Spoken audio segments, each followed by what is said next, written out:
నమస్తే, welcome to 99 TV. నేను Brahmanaidu. So ఇకపోతే ఇరాన్ ఇజ్రాయెల్ మధ్య భీకరమైనటువంటి పోరు నడుస్తూ ఉంది, యుద్ధం నడుస్తూ ఉంది. సో ఈ క్రమంలో ఇరాన్ కూడా పెద్ద ఎత్తున ఇజ్రాయెల్ని టార్గెట్ చేసింది, ఇజ్రాయెల్ యొక్క సైనిక స్థావరాలను టార్గెట్ చేసింది, ఇజ్రాయెల్లో ఉన్నటువంటి పౌరులను కూడా టార్గెట్ చేసింది. ఇజ్రాయెల్ దేశాన్ని అంతం చేయాలని చెప్పేసి ఇరాన్ మొదటి నుంచి కూడా ప్రయత్నం చేస్తుంది. ఆ క్రమంలో భాగంగా మరి ఇప్పుడు ఇజ్రాయెల్ మీద వారు మిసైల్స్ పంపిస్తూ ఉన్నారు. ఆ మిసైల్స్ని ఇజ్రాయెల్ ఎప్పటికప్పుడు కూడా వాటిని పూర్తిగా మరి గాలిలోనే పేల్చేస్తున్న పరిస్థితి ఉంది. సో ఇప్పుడు ప్రస్తుతం కనుక మనం చూస్తే మన భారతదేశానికి సంబంధించినటువంటి కొంతమంది టూరిస్టులుగా ఇజ్రాయెల్ వెళ్ళారు. అక్కడ ఎలాంటి వాతావరణం ఉంది, ఎలాంటి పరిస్థితి ఉంది, వాళ్ళు ఎలాంటి పరిస్థితుల్లో ఉన్నారు, ఎలాంటి వాతావరణం ఉన్నారని చెప్పేసి మనతోటి చర్చించడం కోసం శ్యాముల్ గారు ఉన్నారు. టూరిస్ట్గా వెళ్ళారు భారతదేశం నుంచి. శ్యాముల్ గారు నమస్తే అండి. నమస్తే అండి. నమస్తే, బాగున్నారా? సార్ బాగున్నాను. శ్యాముల్ గారు మీరు ఎలా ఉన్నారు? మరి ఇండియా నుంచి అక్కడికి వెళ్ళారు, మీరు టూరిస్ట్గా వెళ్ళారు సార్. మరి ఇక్కడ పెద్ద ఎత్తున ఇరాన్ టార్గెట్ చేసింది, ఇజ్రాయెల్ మీద మిసైల్స్ వేస్తూ ఉంది, అక్కడ పౌరులను కూడా దాడి చేయాలి, వారిని కూడా సమూలంగా నాశనం చేయాలని ఇరాన్ టార్గెట్ చేసింది. సో మీరు ఎక్కడున్నారు సార్? అక్కడ ఉన్నటువంటి వాతావరణం ఎలా ఉంది, పరిస్థితులు ఎలా ఉన్నాయి, ఒకసారి వివరిస్తారా మన 99 టీవీ ప్రేక్షకులకి? మేము ఉదయకాలమున మరి జోర్డాన్ నుంచి బయలుదేరి మేము బోర్డర్కి వచ్చామండి. యాక్చువల్ గా బోర్డర్ అనేది చాలా రద్దీగా ఉంటుంది ఇప్పుడు కూడా. ఓకే. కానీ ఈ రోజు అయితే ఎక్కడ కూడా రద్దీ కనపడలేదు, జనాలు లేరు. మేము రావడానికి కూడా చాలా ఇబ్బంది పడతామేమో అనుకున్నాం. కానీ కార్యమర్చి ప్రశాంత్ గారు వారి యొక్క ఇన్ఫ్లుయెన్స్ ను ఉపయోగించి ఆ యొక్క ఎంబసీతో మాట్లాడి క్షేమముగా మమ్మల్ని లోపలికి రావడానికి ఆయన సహాయం చేశారు. చాలా సంతోషించాం. మేమైతే భయపడ్డాం వెనక్కి వెళ్ళిపోతామేమోనని. కానీ లోపలికి వచ్చిన తర్వాత మాకు తెలిసినటువంటి విషయం ఏమిటంటే నిన్నటి రాత్రి దినాన ఇంచుమించు 30,000 మంది టూరిస్టులు దేశాన్ని వదిలిపెట్టి వెళ్ళిపోయారంట. ఇన్సిడెంట్ జరగగానే ఇజ్రాయెల్ నుంచి వెళ్ళిపోయారు 30,000 మంది టూరిస్టులు. అంటే ఏదో జరగబోతుంది అని 30,000 మంది వెళ్ళిపోయారంట నిన్నటి దినాన. కానీ మేము చాలా క్షేమంగా ఉన్నాం, హ్యాపీగా ఉన్నాం. ఇక్కడెక్కడ కూడా యుద్ధ వాతావరణం అనేది ఏమీ కనపడకండి. ఒకసారి మీరు అట్లా లైన్ లో ఉంటే ఇప్పుడే అదిగోండి ఇంకొక రోజు వ్యాన్ వెళ్తుంది, గమనించారా? అవునండి, అవును. చూసారా ఎంత హై సెక్యూరిటీ అంటే ఎవ్రీ 10 minutes కి, ఎవ్రీ 15 minutes కి ఇక్కడ ఏదో ఒక వెహికల్ వెళ్ళటం, ప్రొటెక్షన్. అదిగోండి అక్కడ పార్క్ చేశారు, చెట్టు పక్కన కనపడుతుందా మీకు? అవును సార్, అవును. ఎంత హై.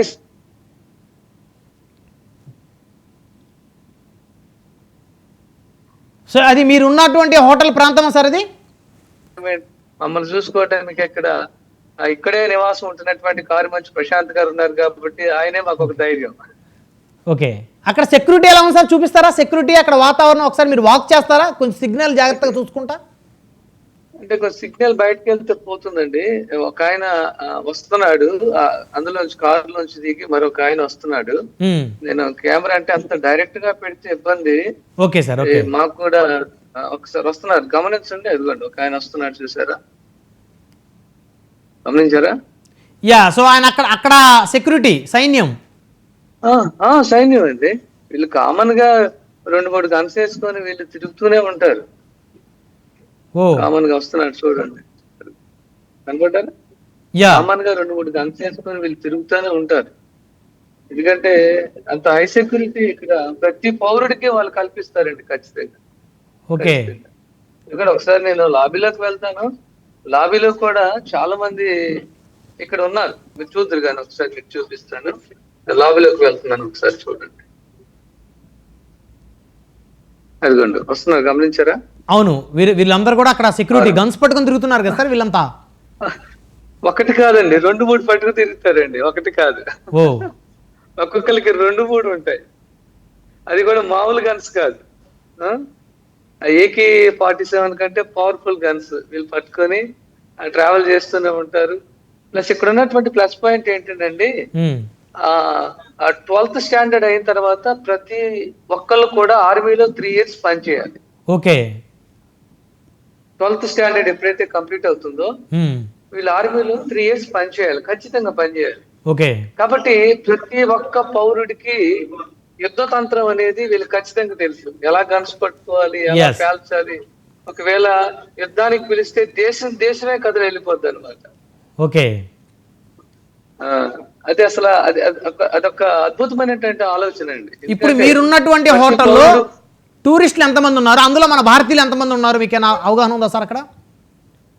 ప్రజెంట్ అయితే భారతీయులు నాకు తెలిసి ఇప్పటికైతే ఒక 12 మంది ఉన్నామండి.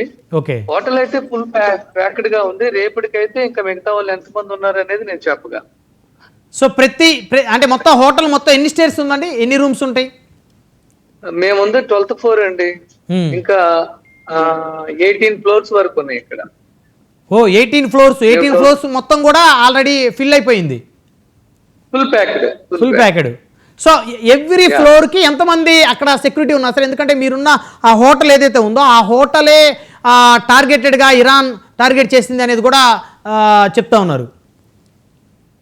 అంటే ఒకటండి, ఇప్పుడు ఇది ఎంట్రన్స్ మార్గం ఇదే కాబట్టి ఎంట్రన్స్ లోనే ఫుల్ సెక్యూరిటీ మనకు ఉంటుంది. ఓకే కదా, లోపలికి రావడానికి ఎవరికి అవకాశం ఎవరు బయట వారికి. ఇంకొకటి పైన నుంచి మనకి ఏ మిసైల్ పడినా సరే ఇక్కడ ఇజ్రాయెల్ దేశంలో యాంటీ మిసైల్ టెక్నాలజీ ఉంది కాబట్టి మనం ఎక్కడ కూడా భయపడాల్సిన పని లేదు. అవును. అసలు మేము ఖచ్చితంగా గలిలియా సముద్రం పక్కనే, ఎక్కడి నుంచి చూస్తే గలిలియా సముద్రం మంచి వ్యూ కనపడుతుంది. అసలు యాక్చువల్ గా పైన నుంచి చూపిస్తే మీకు ఏమన్నా కుదిరితే రేపు నేను చూపించడానికి ప్రయత్నం చేస్తాను ఎంత ప్రశాంతంగా ఉంటుందో. యా ప్లీజ్ చూపించండి. అంటే ఇప్పుడు కుదరదండి. ఫ్లోర్ 14th 12th ఫ్లోర్ కి వెళ్ళే వాటికి మీకు నెట్ మధ్యలో బ్రేక్ అవ్వచ్చు. ఓకే. 12th ఫ్లోర్ కదా నా రూమ్, 12th ఫ్లోర్ కి వెళ్తే ఈ లోపు మధ్యలో బ్రేక్ అయ్యే ప్రమాదం ఉంది. సో 12 ఫ్లోర్స్ అక్కడ నుంచి ఒక వీడియో అనేది తీసి పంపిస్తాను. Yeah please. అయితే 12 ఫ్లోర్స్ కూడా చాలా అత్యాధునికమైనటువంటి హంగులతో కనిపిస్తా ఉన్నాయి ప్రతి ఫ్లోర్. ఖచ్చితంగా అవును. అడ్వాన్స్ టెక్నాలజీ, అక్కడ ఉన్నటువంటి ఇన్ఫ్రాస్ట్రక్చర్, ఎల్ఈడీస్. మా రూమ్ లో యాక్చువల్ గా రూమ్ లోనండి fire assistance, smoke alarms, okay 2 smoke alarms, fire assistance. అంటే ఏ మాత్రము కూడా చిన్నపాటి స్మోక్ వచ్చినా, చిన్నపాటి ఫైర్ అయినా సరే యాంటీ ఫైర్ టెక్నాలజీ అంతా కూడా రూమ్స్ లో ఉన్నాయండి. ఓకే, ఫోటో పెడతాను మీకు. ఓకే. అంటే వీరు ఇక్కడికి వచ్చేటువంటి ఎవరైతే టూరిస్టులు ఉన్నారో వారికి ఇచ్చేటువంటి ఆ యొక్క ఫెసిలిటీస్ చూడండి. ఎక్కడ కూడా వారికి ఏ ప్రమాదం కూడా జరగకూడదు. అంటే ఏదైనా హోటల్లో ఉంటే ఏదైనా అగ్ని ప్రమాదం జరిగితే చాలా మంది చనిపోతారు. ఇక్కడ అగ్ని ప్రమాదాలు జరిగే ప్రమాదమే లేదు. ఎందుకంటే ఫైర్ అలారమ్స్ 2 ఉన్నాయి నా రూమ్ లో. స్మోక్ అలారమ్స్ 2 పెట్టారు నా రూమ్ లో. అంటే ప్రతి రూమ్ లో ఫైర్ అలారము, స్మోక్ అలారం పెట్టారంటే ఇంకా అగ్ని ప్రమాదం జరిగిన చనిపోయేటువంటి ఆస్కారం ఏమైనా ఉందంటారా? లేదు.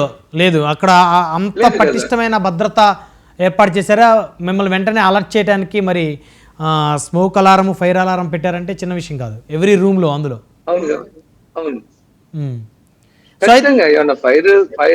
ఫైర్ ఏమైనా జరిగినా వెంటనే అలారం తో పాటు వాటర్ కూడా స్ప్రింకిల్ అయిపోతాయి రూమ్ అంతా. అవును. ఇప్పుడు మీరున్న ప్రాంతం సైబీరాన్, సిబిరియా, గలిలియా సముద్రం, గలిలియా సముద్రం, సిబిరియా పట్టణం, గలిలియా సముద్రం ఏరియా. సో పక్కన ఆ చుట్టుపక్కల ఏదన్నా బాంబుల శబ్దం కానీ, కాల్పుల మూత కానీ, మిసైల్స్ శబ్దాలు కానీ ఏమైనా వినిపిస్తున్నాయి మీకు? ఇప్పుడు వినిపించే అసలు మీరు వచ్చిన ఎన్ని డేస్ అయింది సార్ మీరు వచ్చి?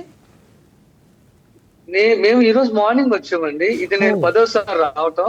ఓకే, ఈ రోజు మార్నింగ్ వచ్చాం. మేము ఇప్పుడు 10వ నేను రావటం. 10th టైం నేను ఫ్యామిలీతో వచ్చాను. నేను నా ఫ్యామిలీ అంతా కూడా ఇక్కడే ఉంది. ఈ రోజు నాతో పాటు ఉంది. నా భార్య, నాకు 2 కూతురు కూడా నాతోనే ఉన్నారు. సో ఎందుకు అంత ప్రేమ మీకు ఇజ్రాయెల్ మీద? 10 సార్లు రావడం అంటే చిన్న విషయం కాదు కదా. యేసు ప్రభు ఇక్కడే పుట్టి, ఆయన ఇక్కడే పెరిగి, ఆయన ఇక్కడే చనిపోయి తిరిగి లేచి ఆయన ఇక్కడ నడిచినటువంటి స్థలం. మా ఆశ ఏంటంటే ఆయన నడిచినటువంటి స్థలంలో మేము నడవాలని, ఆయన పీల్చినటువంటి గాలి మేము పీల్చాలనేటువంటి ఒక కోరిక అండి. ఉన్న ఒక లైఫ్ లో ఆ మాత్రం సాక్రిఫైస్ చేయకపోతే ఇంక జీవితానికి అర్థం లేదని అనుకుంటాం క్రిస్టియానిటీలో. ఎందుకంటే మొత్తం క్రైస్తవత్వం కూడా ఎక్కడి నుంచి మొదలైంది కాబట్టి మాకు ఆ యొక్క ఆశ ఉంది. నేను చాలా సార్లు వచ్చాను. నా భార్యను ఒకసారి తీసుకొచ్చాను. అన్నిసార్లు కూడా ఆ లియోరోతోనే మరి కారుమంచి ప్రశాంత్ గారితోను, డేవిడ్ ప్రణామ్ గారితోనే నేను ట్రావెల్ చేస్తూ వచ్చాను. ఈ 10వసారి ఫ్యామిలీతో వచ్చానండి. ఓకే. సో ఇప్పుడు మీరున్న ప్రాంతం అంతా కూడా పూర్తి స్థాయి బందోబస్తుతో ఉంది. అక్కడ ఫుల్ సెక్యూరిటీ, హై సెక్యూరిటీ ఉంది కాబట్టి సో మీరు ప్రశాంతంగానే ఉన్నారు. కొంతమంది తిరిగి వెళ్ళిపోయినప్పటికీ కూడా టూరిస్టులు చాలా ప్రశాంతంగా ఉన్నామండి, చాలా హ్యాపీగా ఉన్నాం. ఒకసారి బయటికి తీసుకెళ్తాను. యా ఇప్పుడే కొంతమంది వచ్చారు.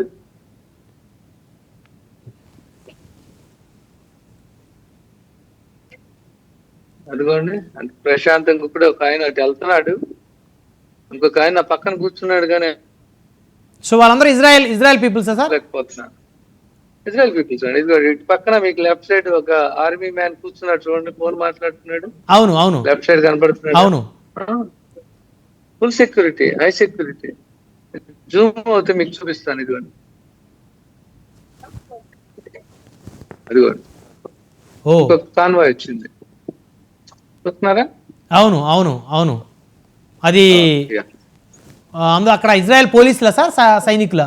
అవునండి, Israel police. Okay Israel police. ఇదిగోండి అక్కడ నడుచుకుంటూ వస్తున్నది యూదుడు. ఓ యూదుడు అనమాట, కారానికల్ నడుచుకుంటూ అవును వస్తున్నాడు కదా, అవును అవును. అతను యూదుడు. ఓకే. అదిగోండి సో అక్కడ ఎలా ఉంటుంది సార్, పీపుల్ ఇంటరాక్షన్ ఎలా ఉంటుంది మన భారతీయులతోటి వాళ్ళంతా?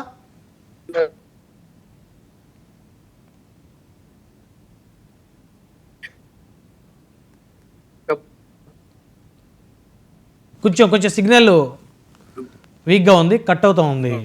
శ్యాముల్ గారు మీరు మాట్లాడే వాయిస్ కూడా. ఈరోజు వాళ్ళు సున్నుకు ప్రార్థన చేసి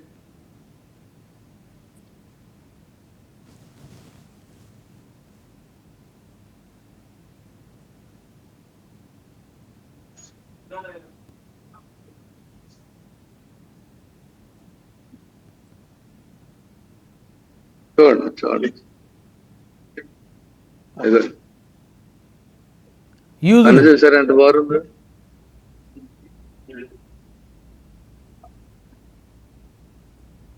చూసారా కన్నా? హాయ్ చెప్తారా వాళ్ళకి ఒకసారి? చెప్తాను. ఓకే, నేను ఫేస్ వాష్ చేసుకుంటున్నాను. ఓకే. సెక్యూరిటీ అండి వాళ్ళు యూదులా? కాదండి, వీళ్ళు కూడా ఆర్మీలో ఉన్నాయి. ఓకే, వారంతా ఆర్మీ మ్యాన్.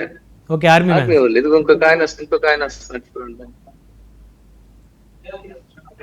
ఓ ఉండదండి ఇక్కడ అసలు. అంతంత వెయిట్ ఉన్నటువంటి గన్స్ వాళ్ళు కింద పెట్టకుండా మోస్తూనే ఉంటారు. ఒక్కొక్కరి దగ్గర టూ గన్స్ ఉన్నాయి. కమిట్మెంట్ చూస్తే ఆశ్చర్యం వేస్తుందండి మనకు అసలు. అదిగోండి వ్యాన్ వెళ్తుంది చూసారా? సో దేశం కోసం అన్ని తెగించున్నారు వాళ్ళు. అవునండి, అవును, దేశ భద్రత కోసం. ఆనాడు ఇప్పుడు కాజా వారు జరుగుతున్నప్పుడు ఎంతమంది ప్రాణాలు కోల్పోయారండి దేశం కోసం.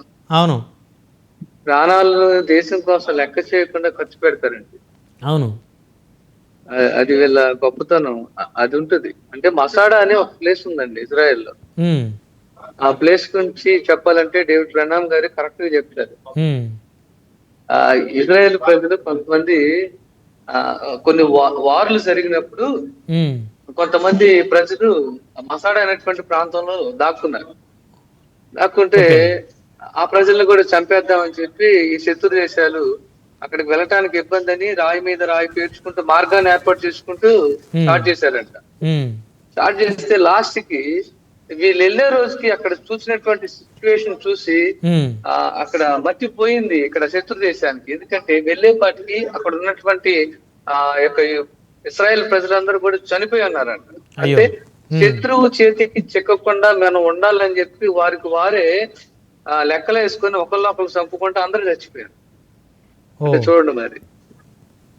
అంటే మసాడా అనేటువంటి ఒక ప్లేస్ ఉంది. అంటే అది అది అది తలుచుకుంటే వీళ్ళు ఉక్రోషం వస్తుంది అనమాట. మనం ప్రాణ త్యాగం చేయడానికైనా మనం సిద్ధంగా ఉండాలి అనేటువంటి గొప్ప ఇదిలో మీరు ఉంటారు. బయట 2-3 కాన్వాయ్స్ వెళ్ళి ఇప్పుడే మళ్ళీ వెళ్తే ఏమో చూడండి, ఒక బాబు వెళ్తున్నట్టు చూడండి, సైకిల్ వేసుకొని, ట్రై సైకిల్ వేసుకొని. అవును, చాలా హ్యాపీగా ఉన్నారండి, చాలా చక్కగా తిరుగుతూ. సో అక్కడ ప్రజల్లో ఎలాంటి భయం కానీ ఆందోళన కానీ లేదా సార్? ఎందుకంటే శత్రు దేశాలన్నీ కూడా ఏకమవుతూ ఇజ్రాయెల్ని పదే టార్గెట్ చేస్తున్నాయి. ఇజ్రాయెల్ని పూర్తిగా నామరూపాలు లేకుండా చేయాలని చెప్పేసి వారు టార్గెట్ చేస్తున్నారు. అక్కడ ప్రజల్లో మీకు ఎక్కడా వారిలో ఒక భయం, ఆందోళన కనిపించలేదా?